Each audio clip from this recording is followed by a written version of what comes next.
Wildfire podcast is an extension of Wildfire, which has a focus of igniting men and women of God into a deeper discipleship with Christ, instilling people with a passion to radically and relentlessly pursue Christ wherever that leads, that God's truth will spread like a wildfire. Welcome back to another podcast, everybody. Welcome. I am joined with Tierna GILL. Who the heck are you and how did you get here? Yeah, I'm Tierna. I'm from Ballymena, which is probably the most interesting thing about me. Yeah, I love the Lord. I'm very passionate about His Word and about how we can use that and like spur each other on and stuff. I got here. How did I get here? I was just asked. Yeah. And I was like, sure. Yeah. I don't really know what I'd include, but here we are. So yeah, love the Lord. That's great. Basically. First of all, we have to revise that. So next time someone asks you, who are you? The first fact that you get is not that you're from Ballymena. Yeah, because you know what I mean, you're more interesting than that. There's more to you than Ballymena. But I think that's sort of the thing with Ballymena people. I think they're just proud from where they come from. Yeah, I think we think it's the centre of the universe. It's just that the nationalistic identity of Ballymena. So that's it. in that regard, yes, we respect that. So the podcast that we're actually talking about today is, do relationships need boundaries? Yes. Oh, I answered it. Thanks guys for listening. And we'll see you next time.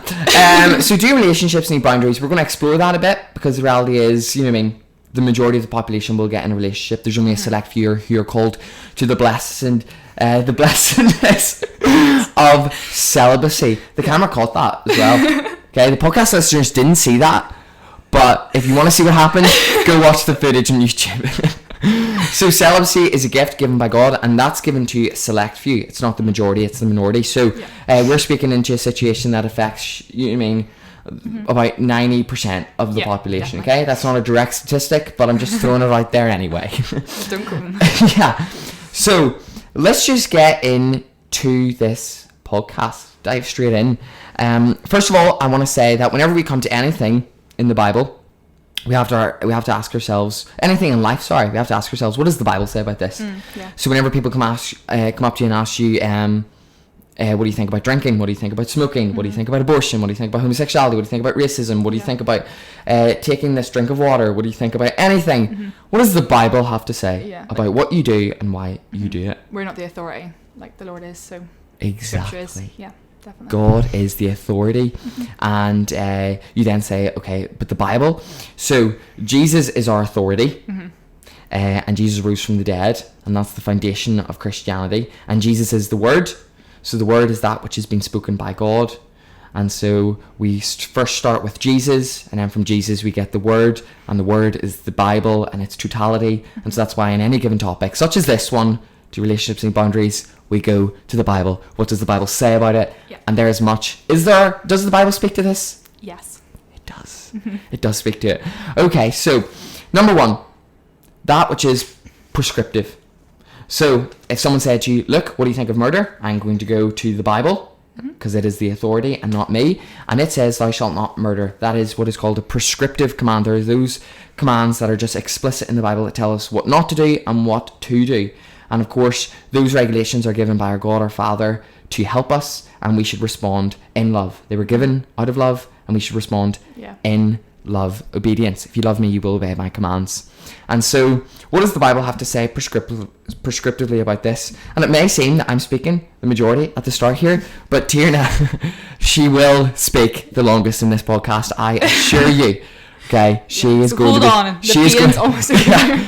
the person that we question. Okay, so prescriptive verses in the Bible about what we should do and what we shouldn't do. Say this, 1 Corinthians 6:18, flee from sexual immorality. Every other sin a person commits is outside the body, but the sexually immoral person sins against his own body. There is this category in the Bible called sexual immorality, and it is clearly put in a category of its own, like many other sins. Because every other sin commits outside the body, but this is done within the body. So there's clearly, we can't go into the depths of what that means, but it is just to say that sexual sin is something very different, and it affects us very differently.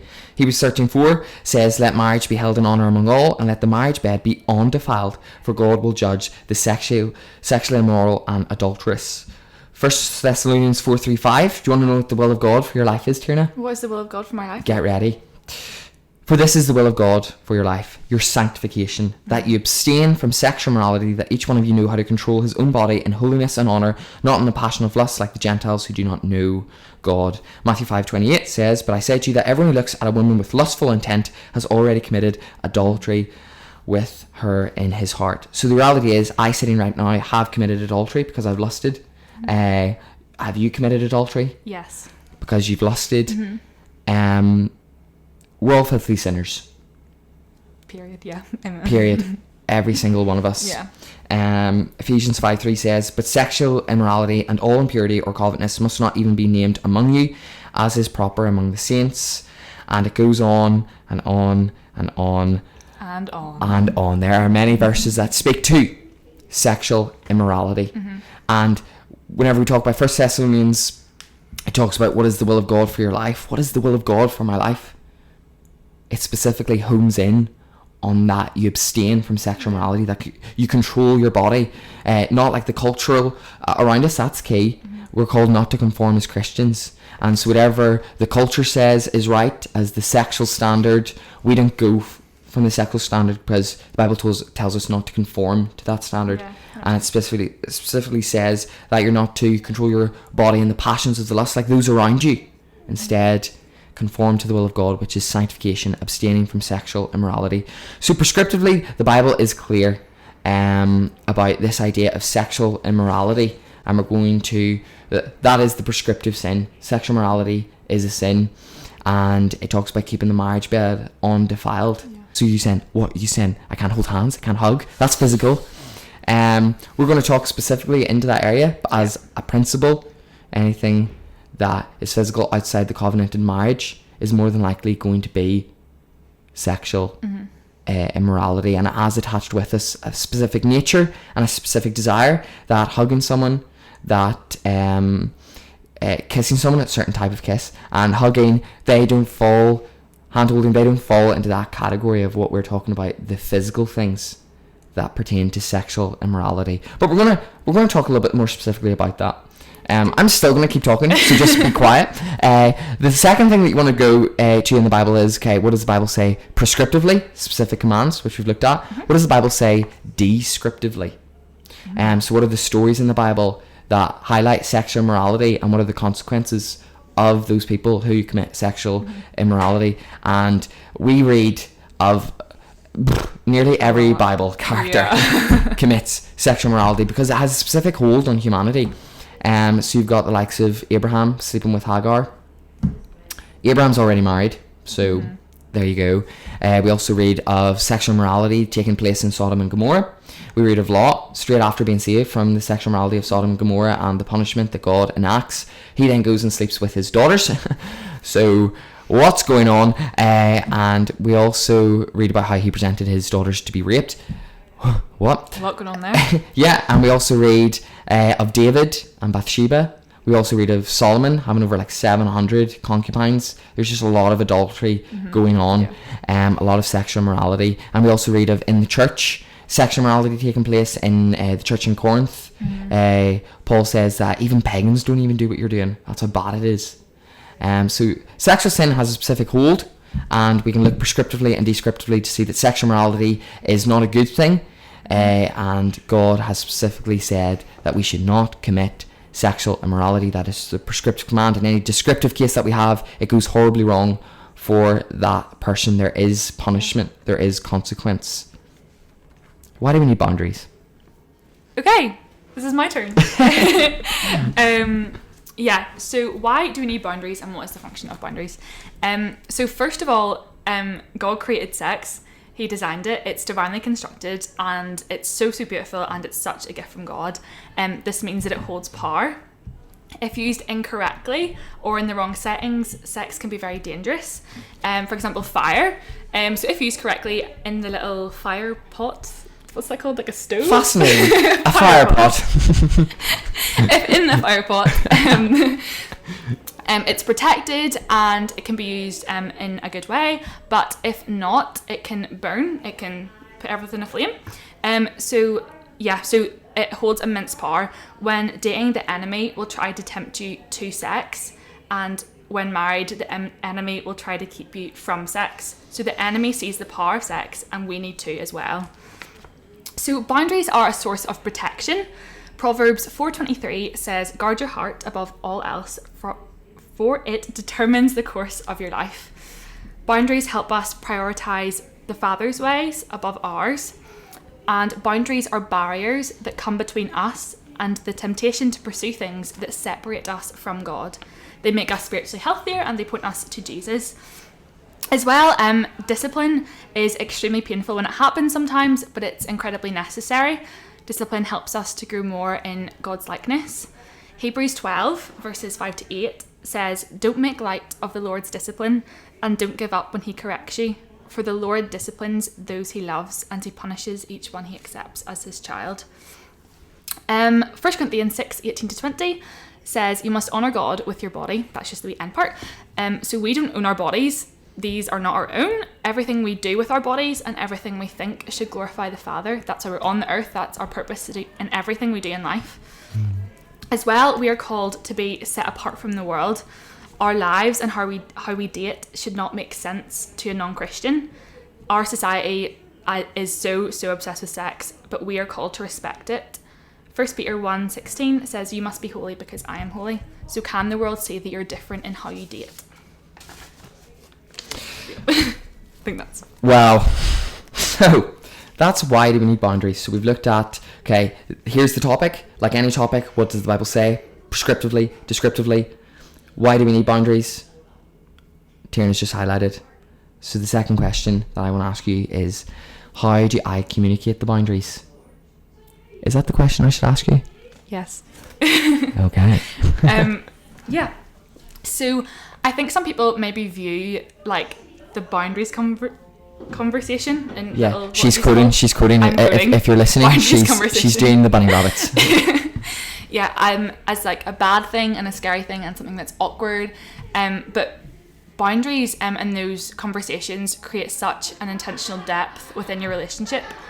Our relationship is not self-serving. You need to know your partner's boundaries and respect them. You can't expect your boundaries to be respected if you haven't communicated them first. So something I say to everyone, and everyone will know that I say this all the time, but you can't expect what you don't express. So that open communication is so vital. The difficult and awkward conversations are usually the ones that need to happen within your relationship, and they help to set up healthy expectations. So I definitely think that having a conversation early about your boundaries is very important. So form the pattern of honest and open communication from the beginning, and then it'll be easier for you to like often talk about it. Have regular check-ins. I think that's very important. Boundaries will change throughout a relationship, and that's okay, but you have to communicate about this. So I've got here, for relationships to work, it takes work. And that sounds like such a little cringy Pinterest quote. But it's so true. You need to ask each other those difficult questions, and you need to have respect for one another and patience with one another. As well, you're not married, so don't act like it. Delayed gratification is a good thing, and self-control is a fruit of the Spirit. We are called to deny ourselves. Spiritual boundaries are also important. That wee bullet point was just thrown in there. Spiritual boundaries are also important. I agree with that, yes. Another podcast coming your way. Yeah, so I think sometimes we focus so much on just physical boundaries, but also looking at spiritual and emotional boundaries. In a relationship, like, I am not your main provision of spiritual intimacy, Jesus is. There's a significant difference between a first-hand relationship with Jesus and a second-hand one. So don't be spiritually dependent on each other. I just threw that in there. So yeah, just talk about things, communicate things from the beginning, communicate them regularly. And yeah, the awkward conversations need to happen. Yeah. So good. So good. Purity is a heart posture. Yeah. What do you say to that? A statement, a question. Purity is a heart posture, question mark. Tierna, give me the answer. So yeah, I think sometimes we focus so much on the do's and the don'ts. I've had so many people ask me, they're like, how close are we to the line, also in bunny rabbits? I think if this is a question that you're asking yourself, then this might be the wrong question. I heard an analogy once about a car. So if you're driving on the road and there's like the white line in the middle of the road, you don't even want to go near that line, because you know if you go over that line, then you might hit a bike, or you might hit a person, or you might hit a car with a family. So you stay within your line because you want to protect yourself and because you want to protect others. So I think that can be applied as well. I think good questions to ask yourself is, why am I doing this? Is it out of affection or is it out of sexual pleasure? What am I thinking about? And is this glorifying God? 2 Timothy chapter 2 verses 22 says, run from anything that stimulates youthful lusts. So don't dance on bunny rabbits, the line. Flee from it, run from it. You have to honour, protect and respect one another. Whoever you're in a relationship with, they are a son or a daughter of the king, and you have to treat them like that and view them like that. I think a big thing in purity is listening to your convictions. So be very intentional and prayerful about them. But the main thing is conviction leads to behavioural change. Psalm 25:15 says, my eyes are always on the Lord, for he rescues me from the traps of my enemies. So within your relationship, you need to keep your eyes on the Lord. He is your priority. And if you open up your heart to conviction, then he will. As well, be open to correction from others. We often look to others to be validated and not corrected. But there's so many verses about accountability or about wise counsel in the Bible. Proverbs 19:20 says, get all the advice and instruction you can, so you will be wise the rest of your life. And Proverbs 20:18 says, don't go to war without wise advice. So have accountability. This is so important and so vital. Share your boundaries with your close friends and mentors, and they can help keep you accountable. Romans 12:3 says, don't think you're better than you really are. So be open to correction. Nobody is perfect. And James 5:16 says, confess your sins to each other and pray for each other so that you may be healed. One of the most significant ways we can fight for purity is to be open with one another. So good. I have also heard an analogy. Would you like to share your analogy, Luke? I'm going to. This idea about getting close to the line, as you said, how close can we get? That's the wrong question. It shows that you're in the wrong frame of mind. And if you think of sex, we've referred to it in your analogy, we've also referred to it as fire that can get out of control and needs to be put in the correct confines, the correct safeguards, the correct parameters, which is the covenanted marriage. There and there only is it safe. And I think it's this idea of a bomb. If you think of sex as a bomb, and this bomb's about to go off, and you don't think to yourself, how close can I get to the bomb before it goes off? That's ludicrous. But instead you think to yourself, how far can I get away from the bomb? And that's the mentality that we should have whenever you're in a relationship. Not how close can I get to that line, rather what is the safe and biblical place where I can stand, where I'm safe. Because if you think it's like a car on a hill and it's about to go down and you put that handbrake down, that's the way lust works. So lust is the car, and when you put the handbrake down, inevitably it will just go for it. It will just go one way. Yeah. So you need to make sure that your car has the handbrake up and is sitting on the other side of the hill, upward. You want to make sure that you're not going to go downward into any sin that God does not want you to be in. So what then do we do with the shame that surrounds this topic? Because people sitting here right now may feel convicted. They themselves have committed sexual immorality. They have not done what God has appointed, what God has commanded. They have not done the best of what God has called them to be. God wants to protect his children, and people have firsthand seen what has happened when they break those commandments, and how committing those sexual acts just hurts them directly and hurts the people that are around them, and that in no way is it a good thing. And they feel a lot of guilt and a lot of shame, and they feel like there's no real way forward. It's like, yes, I know that which is sexual morality and I've done it, so now what? Yeah, I think the main thing that I probably say to those who are listening and who feel like that is, you're not your past. If you have brought that baggage, if you've brought that weight to the Father, if you've repented of that, then you're forgiven. We're going to say something there? Sorry, no. Sorry, I was sinking into myself moving, there. Sorry, keep going. So you're completely forgiven. You're white as snow, you're washed clean. So you also need, through the Father's strength, to forgive yourself and also to forgive whoever has hurt you. You're not perfect, and in a relationship, you're in a relationship with someone who also isn't perfect. So things will happen, fights will happen, etc., etc. So the most important thing to do in that situation is to communicate, to turn to the Father, forgive yourselves, forgive each other, and allow the Father to forgive you. As well, it's never too late to turn from what you're doing.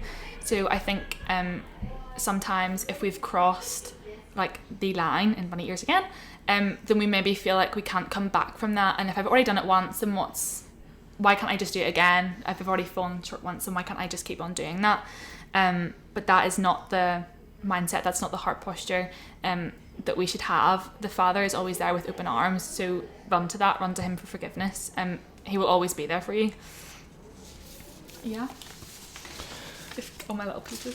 Brilliant. And I think that was the key there. It's this idea of, with repentance there comes a practical change. So God doesn't forgive you just so you can relapse and then go and commit the same sins.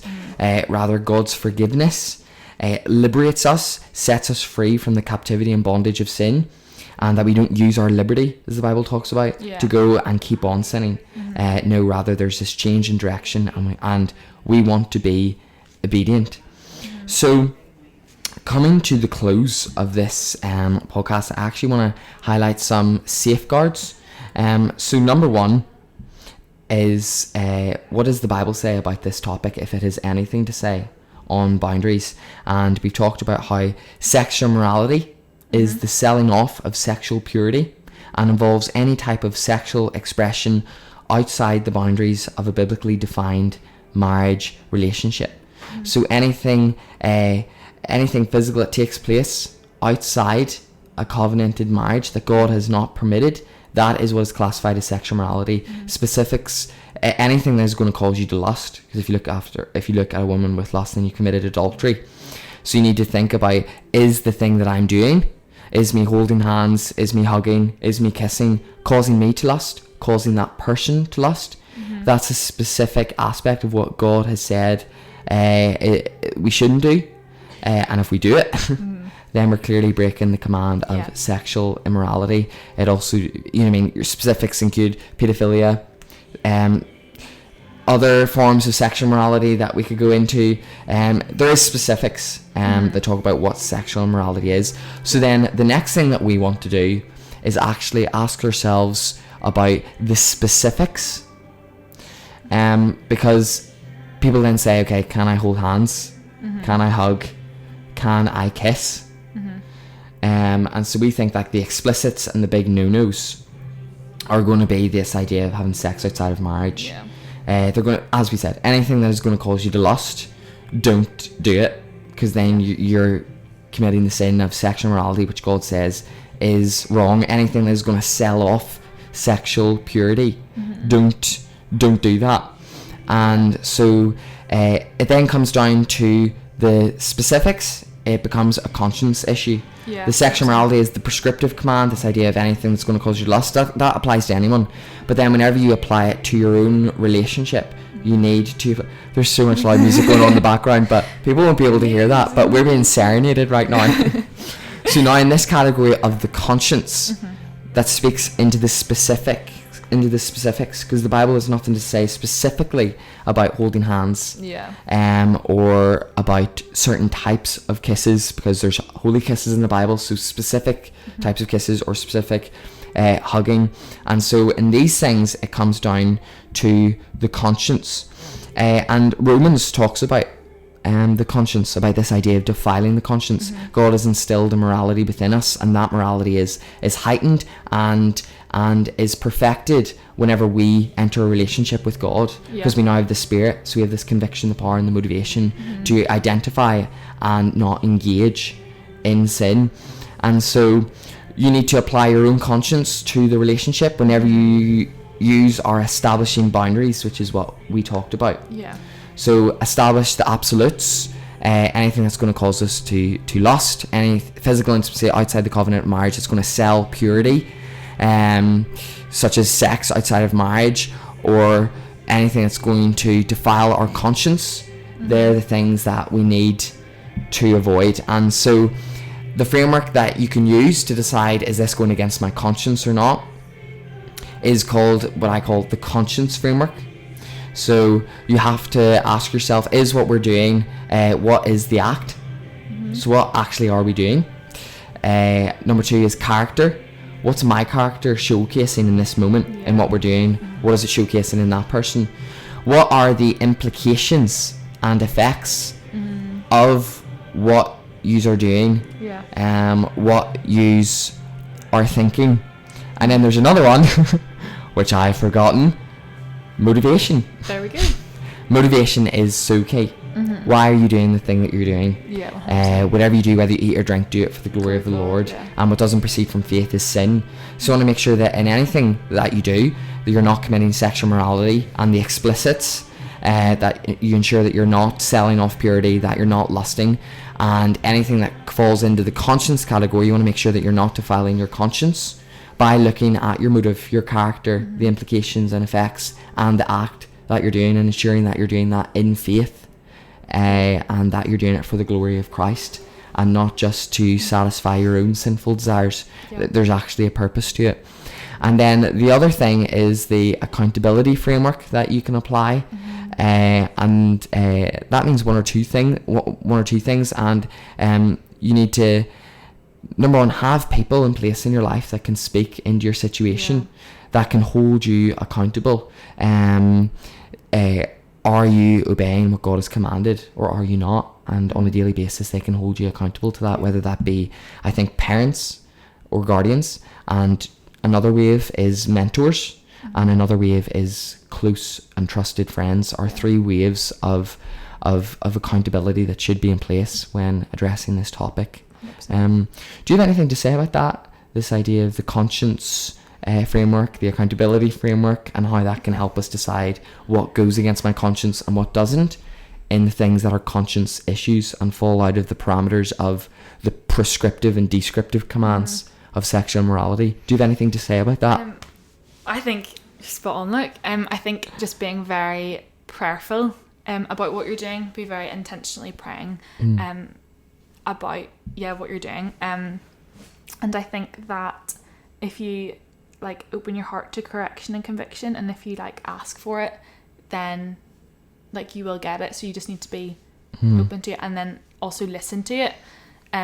Sometimes conviction, not sometimes, like pretty much all of the time, it's a really not nice feeling, but understanding that conviction brings us closer to the Father, it makes us more in his likeness. Conviction is a good thing, and if you're feeling convicted about something that you and your boyfriend or you and your girlfriend are doing, then that's not a bad thing. Your relationship will become more pure, it'll become more holy, and yeah.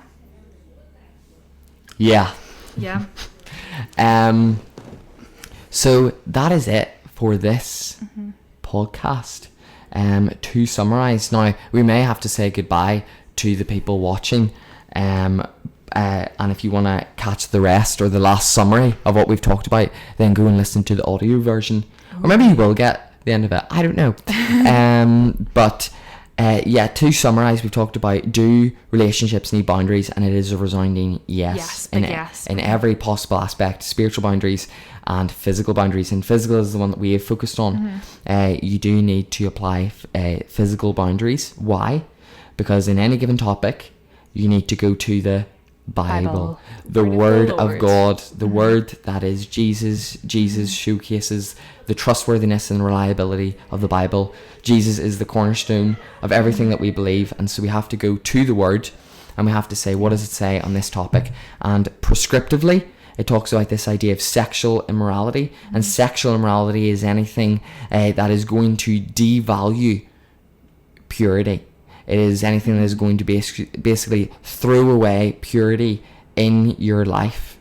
Any physical intimacy that God has declared unclean, that takes place outside the covenanted marriage, this is sexual immorality. And a key thing is it causing me to lust? Anything that will cause you to lust is you in sexual immorality. Is you, as Jesus said, committing adultery.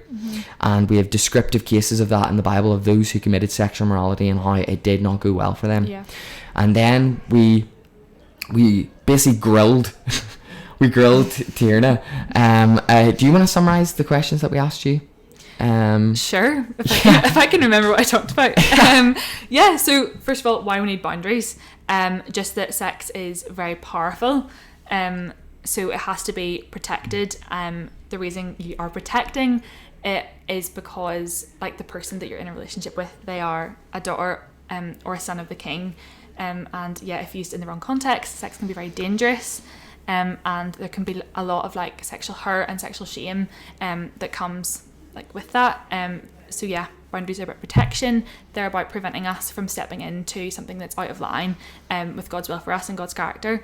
And how our bodies aren't our own. That's very, very important. We are, I've lost my sentence. I can complete it for you. Our bodies are not our own because they were bought with a high price. Therefore glorify Jesus. Therefore glorify God. So our lives should literally be just a living sacrifice for Christ, as the Bible says. In every thought, every desire, every motive, every action, our bodies are sacrifice for Christ, and that includes in your relationships. Thank you so much, Luke. Spot You're on. welcome. Then how do I communicate my boundaries with my partner? How often? I would say very often. Have very regular check-ins, have boundary conversations early, so that you're again setting up that pattern of honesty, that pattern of trust between each other. And purity is a heart posture ? So again, like reiterating what Luke said, it's not about the like do's and don'ts of like what you do and don't do. It's about why you're doing it, your heart posture behind it. And being open to correction, being open to conviction, having accountability, etc., etc. And then shame. I think a lot of people, myself included, have definitely experienced sexual shame, and that's something that whenever you give over to the Father, He will forgive you for that. So open yourself up to that. As well, I was meant to put this into some of my words, but I didn't, so I'm just going to put it in some of my little bullet points. The poor people on YouTube have just lost all of this, but we gave them a disclaimer. It's fine. Yes, keep going. So a relationship is so much more than physical aspects. Your relationship isn't just about how much you kiss or how much you hold hands or how much you hug. It's a relationship coming together with someone and running the race together. That's why we're here. That's why we're in a relationship. It's to run the race together. It's to prayerfully encourage one another. It's to spur each other on, with Jesus as the focus always. Jesus has to remain the priority and the centerpiece of your relationship. So something that I've said to a few of my friends and stuff is the phrase peace over passion. So your relationship shouldn't be driven by passion, all these ups and all these downs and everything so fiery and passionate and everything, but your relationship should be driven by peace, and that's peace that isn't of this world, but peace from the Father. So Totally bro. And then we finished off by, again, look, Tierna, okay, what about the specific sin? Can I hold hands? Can I kiss? Can I hug? Can I do these things? And the answer is no and yes. So giving you really.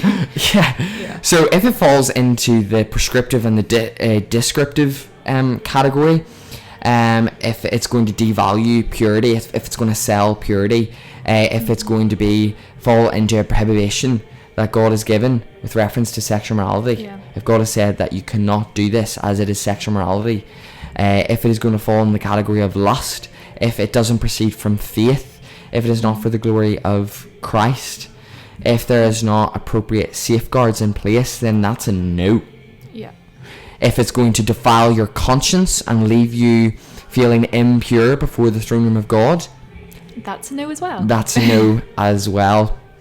And so the things that you do, you have to communicate that. Those boundaries mutually have to be accepted by both parties, and for the men, that they take initiative and that they lead in this area, and that they don't be cowards, and that they certainly don't be a stumbling block to the ladies. Rather, they say, here's where we're at, here's what we believe, here's why we believe it, and let's stick to that. It's so important, yeah. And again, if you want to take anything in question, okay, holding hands, okay, hugging, okay, kissing. And whenever I talk about kissing, the nature of the kiss matters, okay? 100%. Whenever we talk about the nature of the kiss, again, is that kiss causing you to lust? Is that a kiss of escalation? Or is it a kiss of stopping? Yeah, the environment that you're in. Exactly. Definitely can lead to... It all matters. So don't put yourself in a position where you're going to have to... The bomb. Don't get close to the bomb. Yeah, exactly. Don't do it. Get away from the bomb. So, in my relationships, I have communicated and led and taken initiative and said, okay, here's what I believe and why. Here's the prescriptive and the descriptive, and here's what I would place in the conscience category, where I see my conscience undefiled. And what about you? Where does your conscience land? And we want to get to a place where both of our consciences are undefiled in the things that we do. And if any one person feels defiled, you just need to stop, because you want to ensure that you are not. Paul talks about any weak conscience, then we lay in the side of the weak conscience. We don't want to be a stumbling block to our weaker brother and our weaker sister. And whenever I've kissed in my relationships, the nature of the kiss I went there.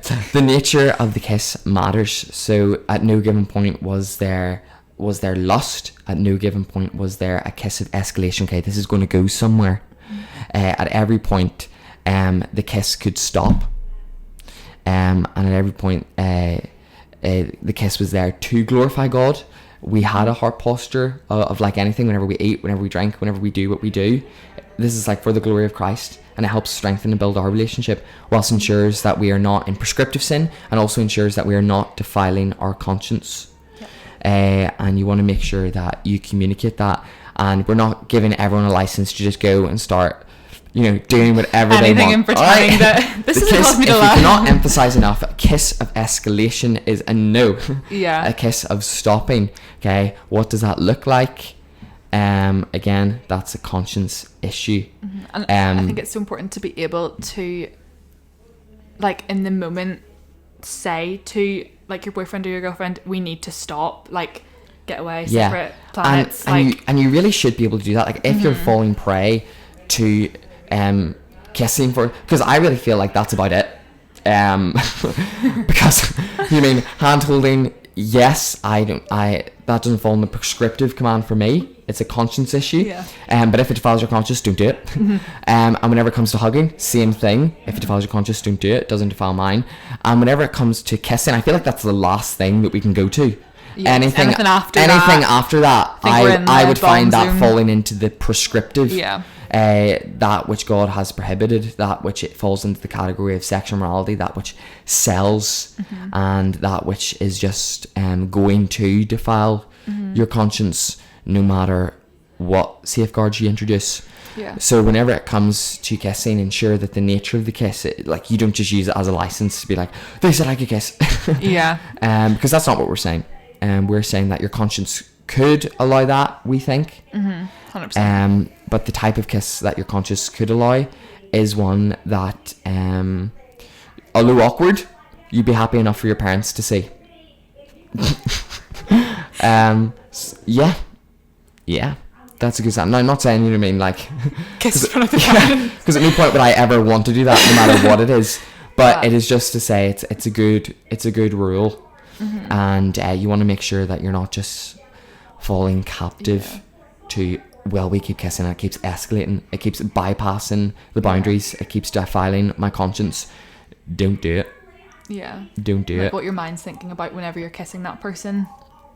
Well, if it's lust, then that falls into the prescriptive command. That's a runaway. So the question is, like, well, you can already kiss someone without lusting. Well, if you can't, then that's it. It's in the prescriptive category. Like, if you can hold hands, if you can hug, and if you can kiss, and the nature of the kiss is one of stopping and not of escalation, then if your conscience allows it, then you can do those things, because I don't think the Bible speaks prescriptively to that. But if your conscience can't do that, don't do it. And there's time for that in marriage. Like, sex is so beautiful and can only be truly enjoyed and truly experienced within the covenant of marriage. So if you can't like kiss and stuff now, then wait until marriage, and then in marriage that'll be so beautiful, and you'll know that you're doing that in a way that glorifies the Lord. Yeah, and always remember that this is a conversation. That's the whole point of Wildfire. It is youth for the youth, done by the youth. That is the whole point of the podcast. We're not perfect at We're all. not theologians. We're not scholars. We're not trying to say that we're giving you the best theological content. What we are saying is that all of us who are followers of Jesus need to be obedient to the word of Christ. All of us need to be searching the scriptures. All of us need, in order to think, have to speak as we are doing. And we have to stimulate conversation. Like, I'd rather have said something wrong and someone come up and correct me to get me on the right path than say nothing and always believe. And just always believe the wrong thing. And so engage in these topics and be obedient to the word of Christ. And get in the word. Like, if you've heard something and you're not sure if you agree with it, like, that's totally okay, that's fine. Get into the word, and you know, that's where the authority is from. That's the best place where you can get any wisdom and advice from. So go to the word and pray about it. And you know what, on Monday I'm going to release a blog that can be paired with this, and it's going to talk about the conscience framework and the accountability framework, because the conscience framework, I listed a few points, but there is much more. And then you can apply that, that which is prescriptive and descriptive. But what about the conscience area, that really just goes up to kissing and a certain nature of kissing? That's about it. That's all it speaks to in this specific category. I don't think there's anything else. I wouldn't leave room for anything else other than that. Inappropriate touching, anything like that. It's just I would find that devalued, like just selling purity again, engaging in sexual morality. 100%. So I will release that, and then you can pair that and have that. So what does my conscience? What does my conscience say about this? What is the accountability framework, and how can we have healthier and biblical relationships? Brilliant. I want you to end the podcast, Tierna. Okay. God bless. Go pray. Go keep running. Bye.